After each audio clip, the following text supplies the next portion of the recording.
Cat's got your tongue? Tongue-tied? Lost for words? Ha ha ha. So funny when you get this sarcastic question thrown your way. But the truth is that it goes way deeper than that. In today's episode, we are going to talk about stumbling over words. Yay! Another thing brought to you by dun dun dun social anxiety. I'm going to let you in on an experience that left me insecure, and then I'm going to walk you through 6 ways to help you find your words, or at least not lose them. Maybe you recently had a moment, or let's be honest, a million moments, when you just stumbled over your words, mumbled them like I just did, and cringed at how inarticulate you can be. Unless you talk at a snail's pace, which is very difficult in today's fast-paced world. You even went so far as to call yourself stupid. I've been there. Now, part of the reason why I've been stumbling over words my whole life, other than social anxiety, is that I'm a polyglot. Well, at least I like to justify it that way, right? So I speak multiple languages. I'm fluent in 3 of them, and I'm currently adding a 4th one to the mix. And for that reason, I tend to stumble over words plenty of times. And if it happens frequently enough during a week, my social anxiety is going to kick into high gear. And it's like the chicken and the egg. I am still trying to figure out which one fuels which. I guess it's just a combination of both. And it can really hold me back, debilitate me, and really upset me. It does seem, though, to happen more often these days, probably due to a lack of sleep. And it's not just the verbal stumbling that I run into, but I also have difficulty finding the right words to write down. It's like just a total mental block. If you've also experienced this, then you will know how challenging it is to fix it on the spot than it is to potentially prevent it or keep it in check. Sadly, with each occurrence, it's as if I forget all the previous times that I've run into this problem of the cat having my tongue.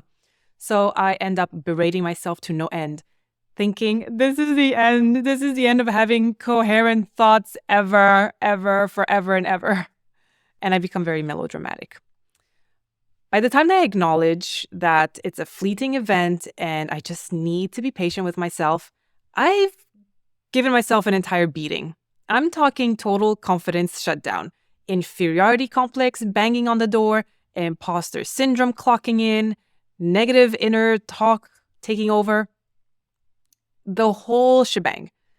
While there are plenty of recent moments that this has happened to me that I could bring up, I want to go back in time, quite a few years back, and bring out an example of when I stumbled so badly that it just left a mark on me, and I'm still here thinking about it.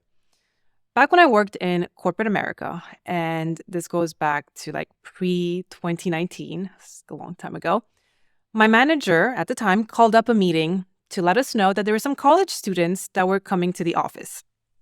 And the point of these college students coming in was for them to learn more about what it's like to, work. And it was a cooperation between our company and the local university, which just so happened to be the university that I had graduated from. Now, before I even had a chance to hide in the corner, my manager volunteered me as a mentor for a student. Yay! Great. Don't get me wrong. I have no problems about participating in knowledge transfers, although I prefer being the one getting the knowledge. It just so happened that I was bored at work during that time frame, and I didn't have anything to show this student. I was just at a loss, right? And if you haven't experienced boredom at work, try working in corporate America. I know I should not be saying this, but there's so many times in so many different roles for way too long of a time frame that I was bored. I had nothing to do. I was just waiting for projects to be approved, or for team members to do their part, or other departments to play their role. It was just a lot of standing still and waiting. And so I was at that moment in time when I was like, wow, well, hey, look at me. I'm getting paid to be bored.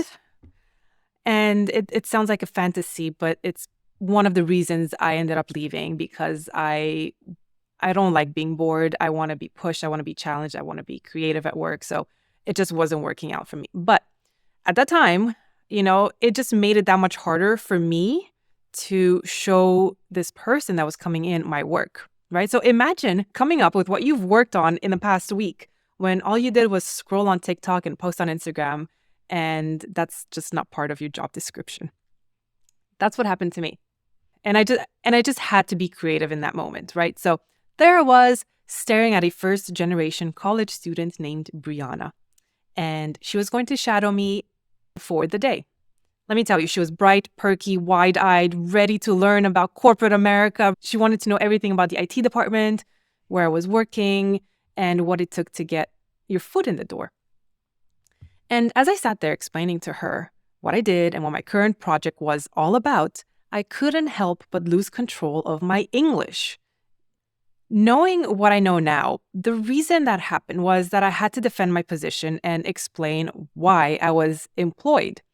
And at that moment, I couldn't justify why. So engaging with her was just that much harder. And of course, that triggered my social anxiety and it made me stumble over my words even more. I babbled on and I tried to explain my role as best as I could, but my inner talk grew louder and louder as the minutes passed.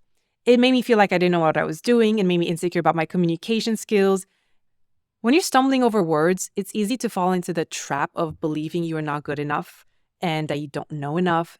But, ultimately, I could have reacted to my reaction in two ways, right? So one was to commiserate for days on end about failing at life, being in the wrong job at the wrong company. And the other one was to just give myself a break, and I decided not to think about how I could have portrayed myself better because I wanted to avoid going down the rabbit hole of why I couldn't explain myself adequately and save the sad excuses for another time.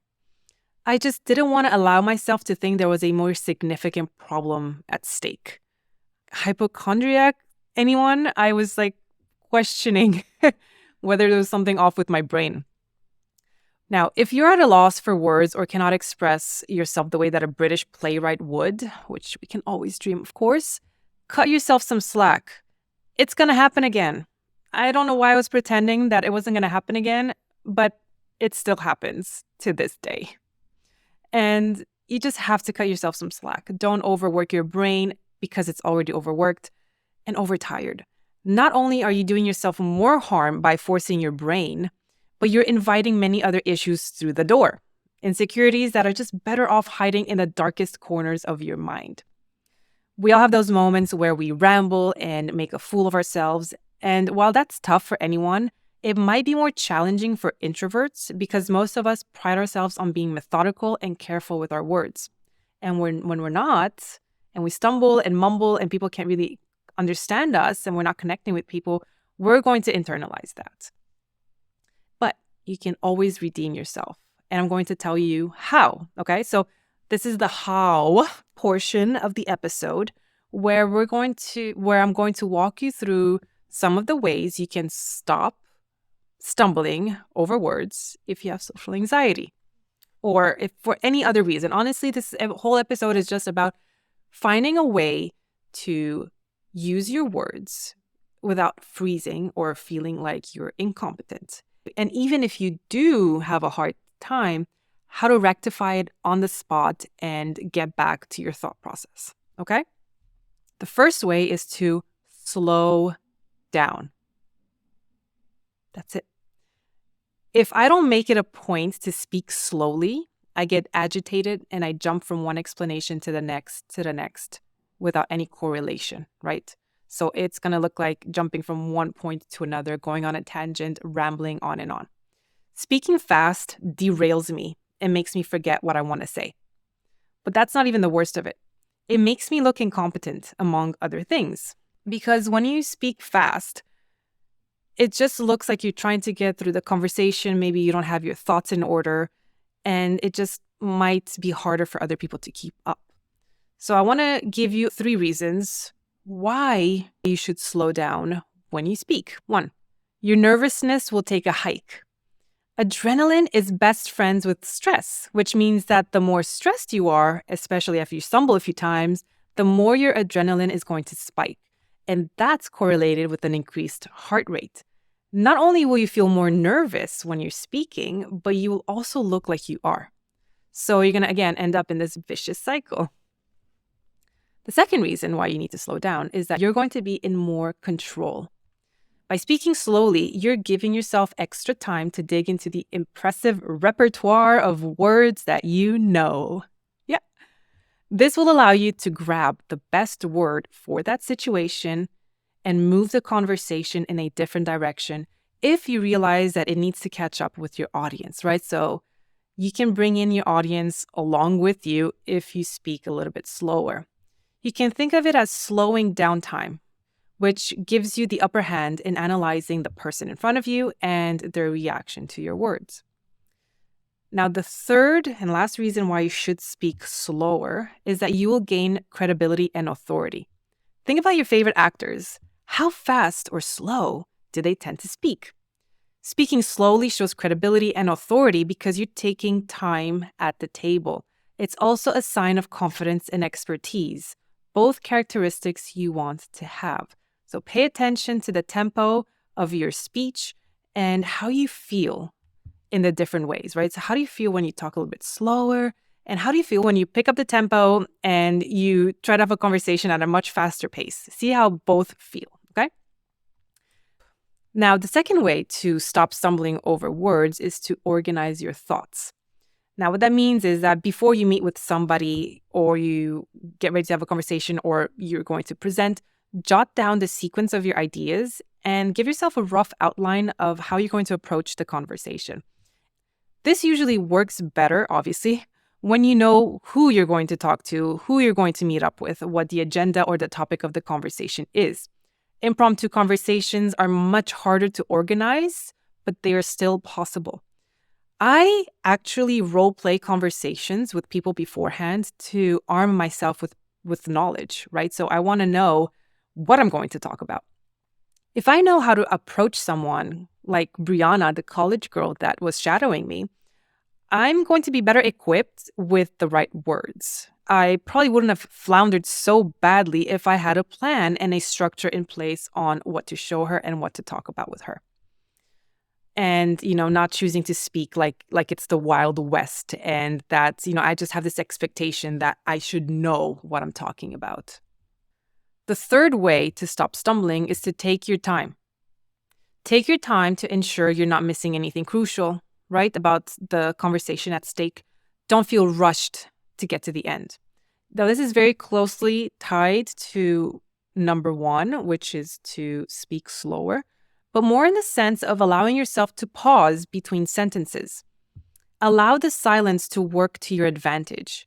If there's one thing you should learn to do, especially with social anxiety, it's to love the silence. Don't try to fill in the silent space with useless words. It will just make it worse because you're going to panic about it. So give yourself enough time to, 1, speak slowly, and 2, organize your thoughts. And that's how they're all kind of interconnected together. The fourth way is to ask questions. What part of this makes sense? What doesn't make sense? Did I miss the point? Engage with the other person to ensure that they are following your thought process. If you did number 1, number 2, number 3, the chances are that they understand you just fine. But just in case you missed a few steps or you saw the person squinting their eyes strangely at you, kind of like confused, stop and ask questions to make sure that what you're saying is clicking with them. The last thing you want or need is validation that you are not making sense. You can just imagine what that's going to do to your confidence. So don't let it get that far. Intervene sometimes with the person and check in on them to see if they're still with you, they're still on track, and that what you are saying is relatable and that they understand it. The fifth way is to start over. Don't be scared to stop, take a breather, and restart. It works for computers. Let's assume it works for humans too. Just let the other person know that you are restarting, right? So being funny always resets the mood. So you can say something like, I know this probably makes no sense to you. I apologize. I've been talking too much to my baby these past few days. Let me start over, right? So bring some light playfulness into it. And people are going to appreciate that. And they're going to give you the space to restart your thought or whatever it is that you wanted to say.